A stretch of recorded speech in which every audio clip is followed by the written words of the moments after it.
우리가 성경을 보면은 신약 시대 최초로 세워진 교회는 예루살렘 교회라고 이렇게 이해를 할 수가 있습니다.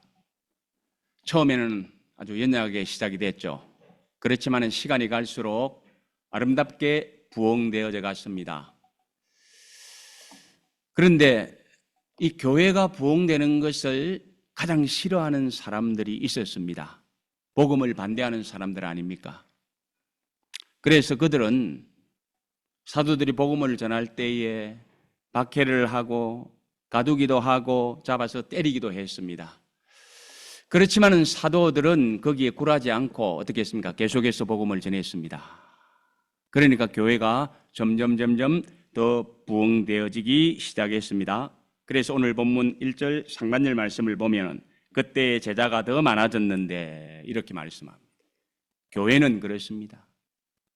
복음은 아무리 핍박을 해도 생명력이 있기 때문에 굽히지 않고 전하면 또 그곳에서 폭발적인 부흥의 역사가 일어나는 것을 봅니다. 그래서 처음에 작게 시작한 교회지만은 하루에 3,000명, 5,000명이 주님 앞으로 돌아온 역사를 이야기해 주고 있습니다. 그런데 오늘 본문 말씀에서는 제자들이 더 많아졌더라. 아예 카운트를 이제 하지 않습니다. 얼마나 많은 사람들이 들어왔겠습니까? 그런데 이제 교회가 이렇게 부흥해 가니까 문제도 생기기 시작합니다. 자, 무슨 문제입니까? 첫째, 장소가 비좁을 수가 있어요. 공간을 확보해야 되잖아요. 건물을 새로 짓는다든지 뭐 다른 방법을 내야 됩니다. 그리고 또 어떻습니까?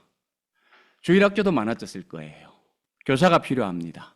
교사 뽑아야죠. 집사님이 좀 하십시오. 안 할랍니다. 하십시오. 안 할랍니다. 어쨌든 채워넣어야 되잖아요. 그죠? 그래서 이런저런 일들이, 그리고 또 사람들이 많아지면 한만 해도 여러 가지 또 많은 일들이 생깁니다. 그리고 또 성경을 살펴봐야죠. 자, 사람들이 많아졌으니까 또 우리가 어떻게 해야 되지? 성경 보니까 고아와 과부들을 구제하라고 했네? 우리 교회가 좀 이것 잘해야지 하고 또 열심히 그 일을 아마 손댔을 것입니다. 성경에서 가르치는 것은 그대로 행하는 것이 더 좋잖아요.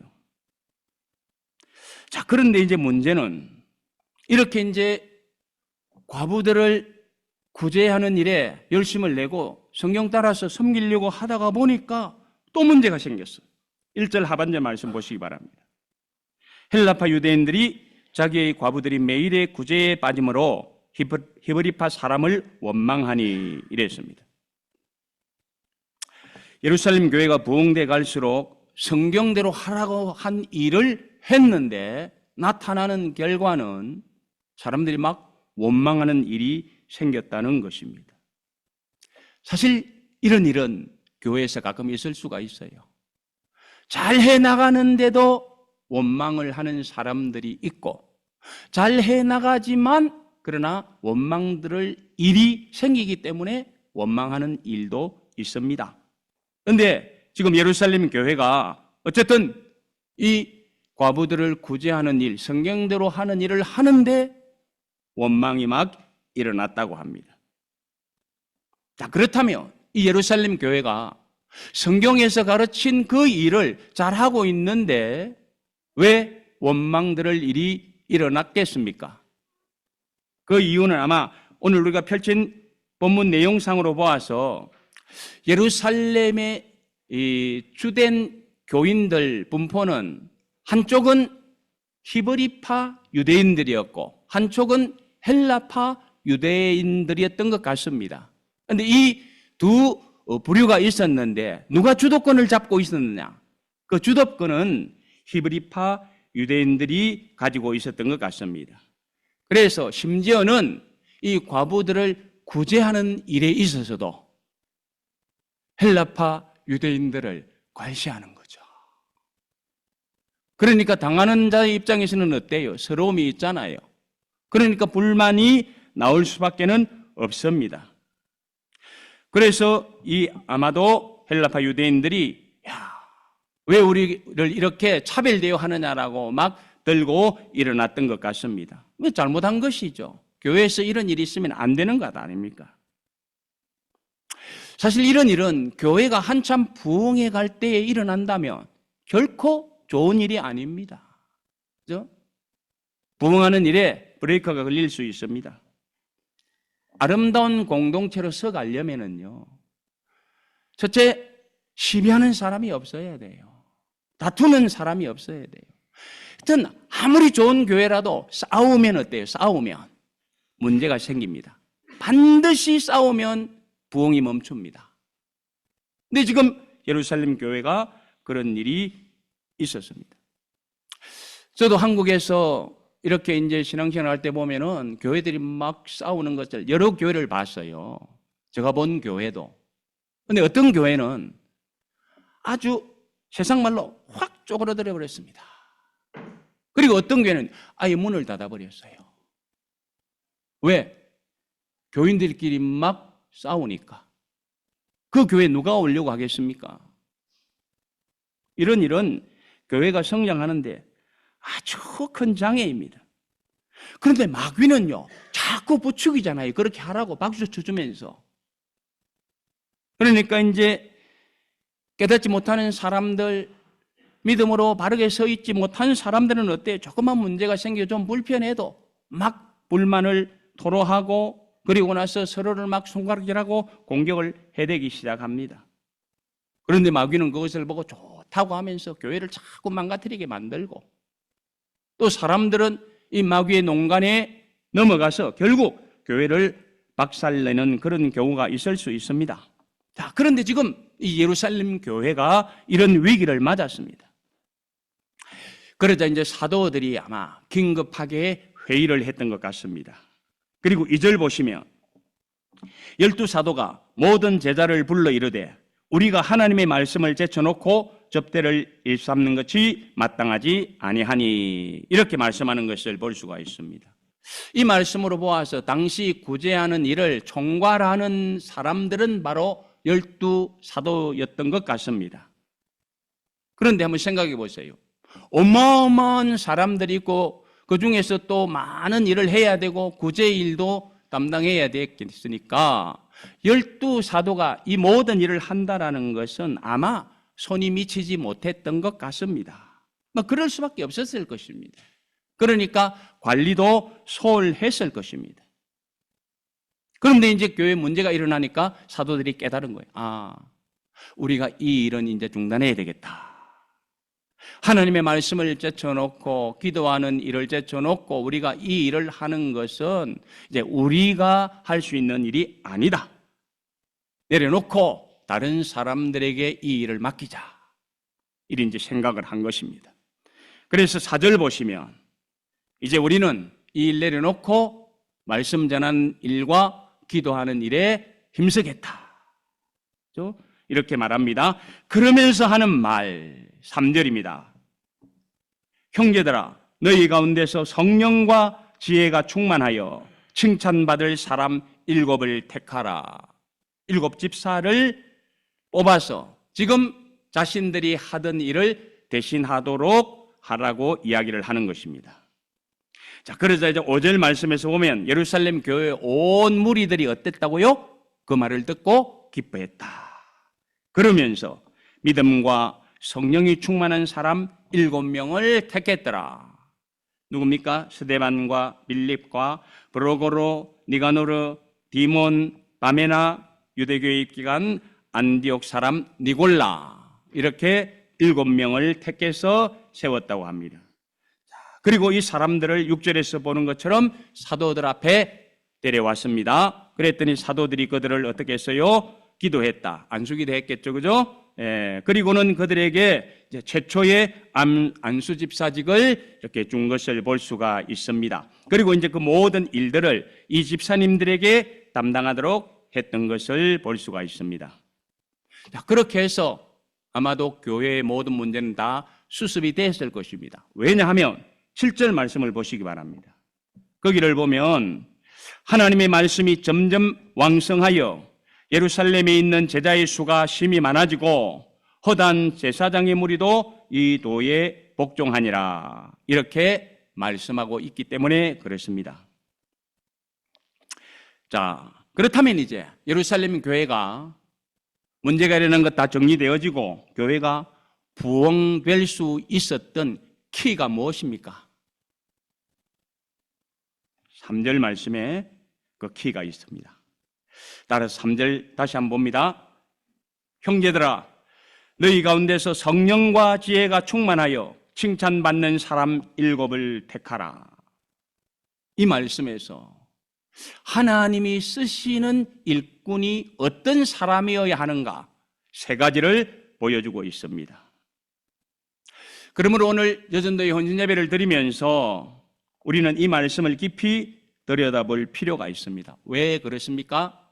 저와 여러분들은 다 하나님의 일꾼으로서 아름답게 쓰임받아야 되기 때문에 그렇습니다.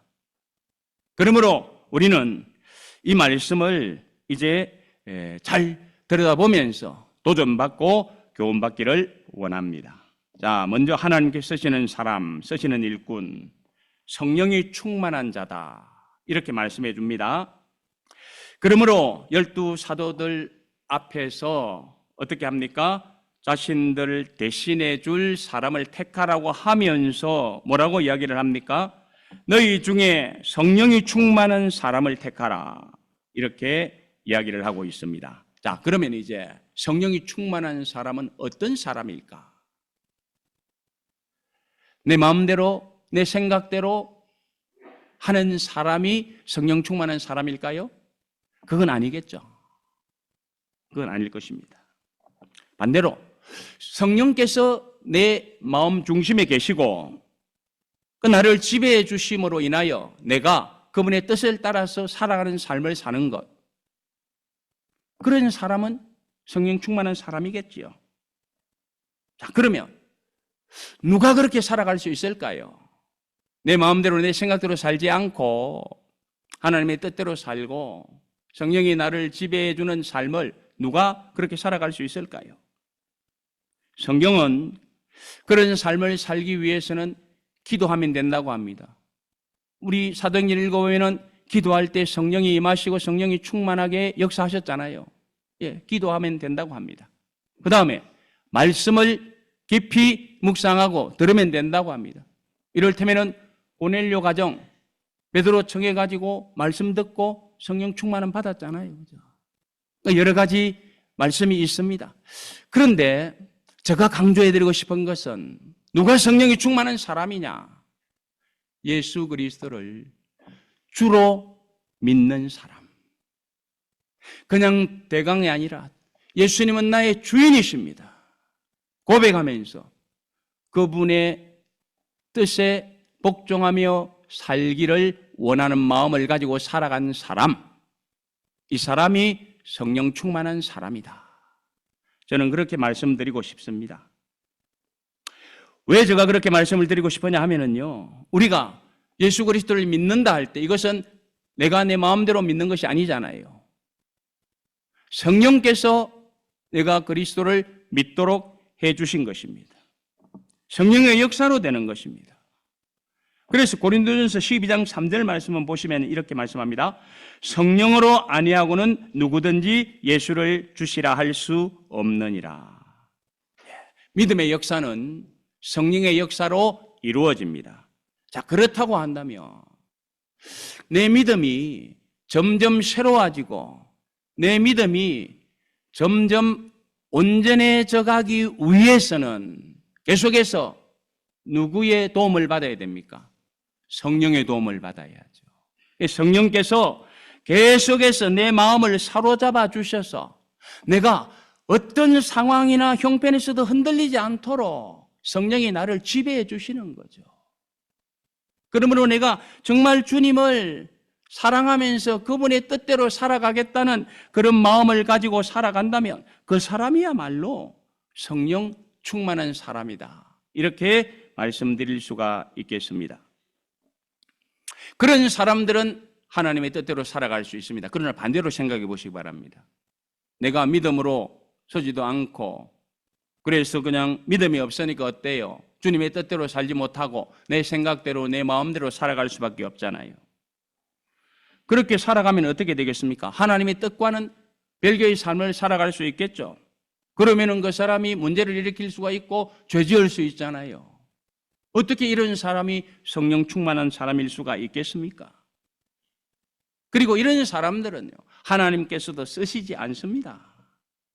그러므로 12사도들은 성령이 충만한 사람을 택하라 했을 때는 믿음으로 흔들리지 않고 하나님의 뜻을 따라서 계속해서 하나님의 영광을 위해서 살아가는 그런 사람들을 생각하면서 말씀하셨을 것입니다. 그렇다면 오늘 헌신예배를 드리는 여러분들에게 한번 여쭤보겠습니다. 여러분들은 성령 충만한 사람입니까? 예수 그리스도를 나의 구주로 믿는데 내 믿음이 흔들리지 않고 어떤 상황에서도 형편에서도 성령의 지배를 받으면서 내 자아를 내려놓고 주님의 뜻을 따라서 믿음으로 살아가고 계십니까? 그런 삶을 사는 자만이 성령 충만한 삶을 사는 것입니다. 만약에 내가 내 감정대로 내 기분대로 또 내 편한 대로 살아간다면 아직도 내가 예수 그리스도를 내 마음 중심의 주인으로 모시지 못했다는 증거입니다. 그러므로 우리는 다시 한번 생각해야 될 것입니다. 내 중심에 주님을 주인으로 모시고 내 뜻대로가 아니라 하나님의 선하시고 기뻐하시고 온전한 뜻이 무엇인지 분별하면서 살아갈 때에 나는 성령 충만한 자로 살아갈 수 있고 나는 하나님께서 원하는 그런 아름다운 일에 동참할 수 있는 하나님이 쓰시는 일꾼이 될 수가 있는 것, 우리는 기억하실 수 있기를 바랍니다. 그 다음에 이제 두 번째로 하나님께서 쓰시는 일꾼, 뭐라고 말합니까? 너희 가운데 성령과 지혜가 충만한 사람이라고 했습니다. 그렇습니다. 지혜가 충만한 자가 하나님께 쓰이는 일꾼이 됩니다. 여기서 말하는 지혜라는 것은 헬라어로 소피아라고 하잖아요. 그죠? 예, 소피아라고 합니다. 그러므로 이 소피아는 지식과는 다른 것입니다. 여러분, 지식은 어떻게 얻습니까? 지식은 책을 보고 연구해서 얻는 것입니다. 그러나 지혜는 그렇게 해서 얻는 것이 아닙니다. 지혜는 하나님께로부터 오는 것입니다. 그래서 성경은 지혜는 위로부터 오는 지혜를 이야기하고 있습니다.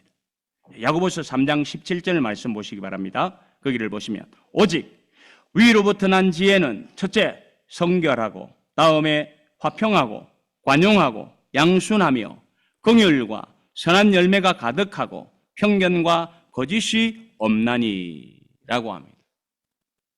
위로부터 오는 지혜는 이런 아름다운 삶을 살아내게 만드는 것입니다.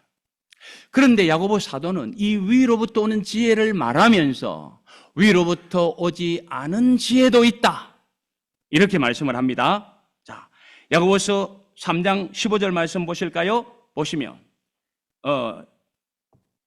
뭐라고 말합니까? 이러한 지혜는 위로부터 내려온 것이 아니요 땅 위의 것이요 정욕의 것이요 귀신의 것이니. 자, 위로부터 오는 지혜가 반대되는 것이 있죠. 땅 위의 것이 있습니다. 정욕의 것이 있습니다. 귀신의 것이 있습니다. 이런 지혜도 있다고 야고보 사도는 말씀합니다.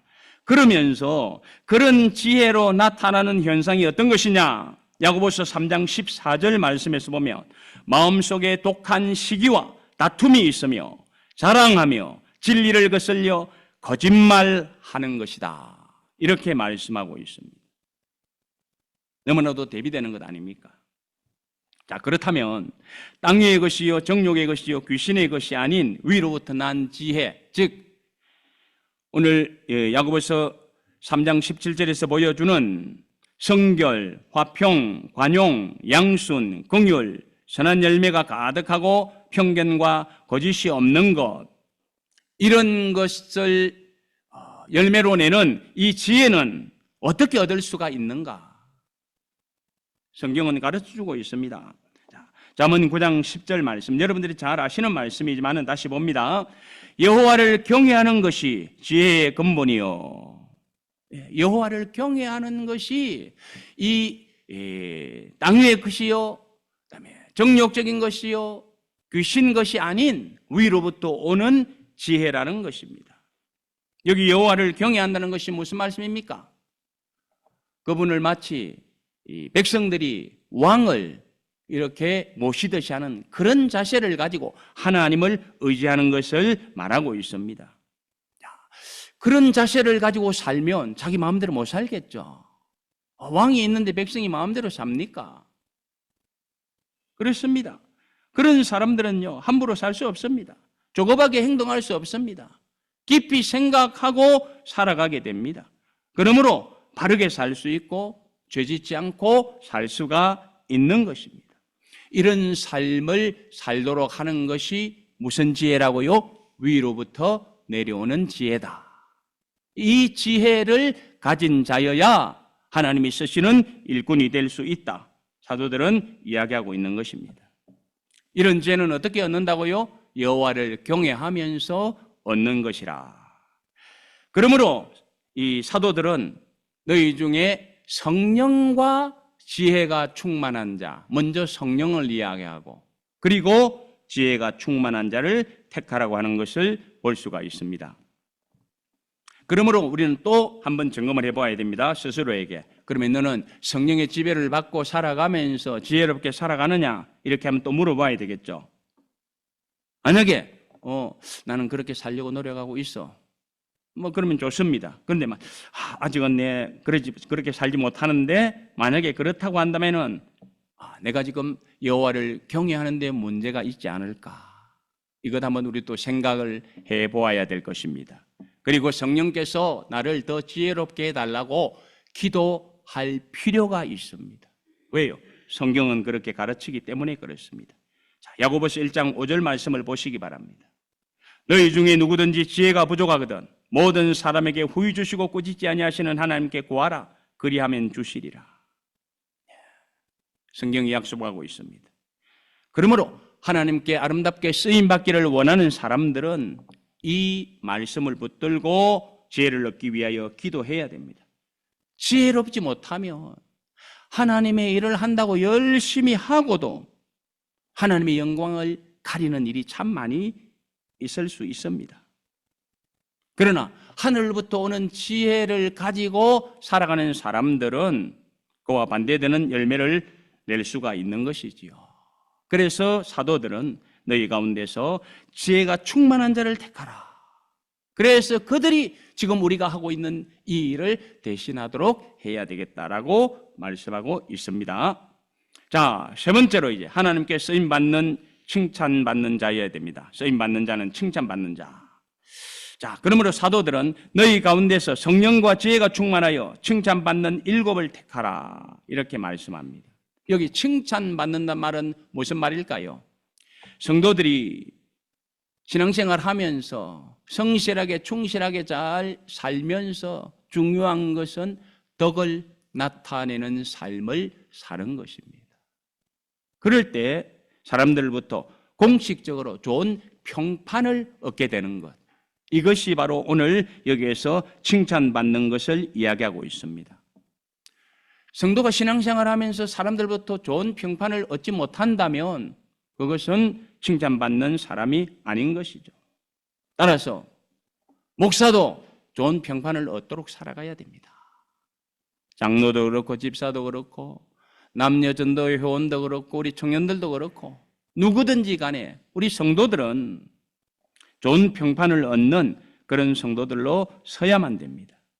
자, 그렇다면 성도가 어떨 때 좋은 평판을 얻게 될까요? 열심히 살아가야 되겠죠. 성실히 살아가야 되겠죠. 조금 전에 말씀드린 것처럼 그리스도의 덕을 베풀면서 살아가야 되겠죠. 그렇지 않으면요, 그 사람의 지식도 많고 능력도 많고 일도 잘하지만은 그 사람은 칭찬받을 수가 없습니다. 어떻게 보면 그런 사람들은 가만히 보면 독선으로 흐를 수가 있습니다. 그래서 칭찬보다는 오히려 손가락질 받고 문제를 야기시킬 수가 있는 것입니다. 사도들은 이런 것을 알잖아요. 그래서 하나님께서 이제 여러분들을 쓰시려고 하는데 성령 충만하고 지혜가 충만하고 칭찬 듣는 사람을 택하라. 이렇게 이야기하고 있는 것을 볼 수가 있습니다. 이런 사람들을 초대교회가 택했기 때문에 어떻게 됐다고요? 말씀드린 것처럼 예루살렘 교회는 아름답게 잘 성장해 가고, 처음에는 숫자가 더 많아졌는데 나중에는 어떻게 되요? 큰 무리로 더 많아지는 이런 부흥의 역사가 있었다고 성경은 말씀을 합니다. 말씀을 마무리합니다. 오늘 우리는 여전도에 헌신예배를 드리면서 사도행전 6장 1절로 7절 말씀을 펼쳐놓고 하나님이 쓰시는 일꾼에 대해서 한번 말씀을 같이 생각해 보았습니다. 자, 사도들은 7 집사를 세우기를 원했습니다. 그러면서 하나님이 쓰시는 일꾼을 택하는데 누구를 택하라? 힘 있는 사람 택하라고 이야기 안 했습니다. 공부 많이 하는 사람 택하라고 이야기 안 했습니다. 능력 있는 사람 택하라고 안 했습니다. 잘난 사람, 똑똑한 사람을 택하라고 말한 것이 아니라 성령 충만, 지혜 충만, 그리고 무엇입니까? 예? 칭찬받는. 앞에 것도 중요합니다. 성령 충만하고 지혜 충만한 것도 중요한데 세 번째 칭찬 듣는, 이건 더 중요합니다. 그런 사람을 택하라고 사도들은 요구를 했고, 이것을 기쁘게 여긴 교회는 결국은 7 사람을 택하여 안수집사로 세워서 예루살렘 교회는 아름답게 서갔던 것을 볼 수가 있습니다. 그러므로 바라기는 우리는 한 번 사는 인생이잖아요. 잘 살면은 좋지 않겠습니까? 나의 삶으로 인하여 하나님의 영광이 드러나면 좋지 않겠습니까? 나의 삶을 통하여 사람들이 도전받는 그런 삶을 살면 좋지 않겠습니까? 나의 삶을 통하여 하나님께 영광이 돌아가는 그런 삶을 살면 좋지 않겠습니까? 나의 삶을 통하여 교회가 부흥되는 것을 본다면 좋지 않겠습니까? 이런 삶을 살면서 주변에 아름다운 영향력을 끼치고 또 하나님께는 영광 돌리는 삶을 산다면 그 사람은 하나님께서 이렇게 말씀하실 것입니다. 너는 잘 살았다. 너는 잘 살았다. 사람의 말이 아니고 하나님이 그렇게 인정해 주실 것입니다. 하나님이 쓰시는 일꾼은 나중에 하나님이 너는 잘 살아서 이런 칭찬하는 사람일 것입니다. 저와 여러분들이 바로 이런 칭찬을 받으실 수 있기를 주님의 이름으로 축복합니다. 기도하십시다.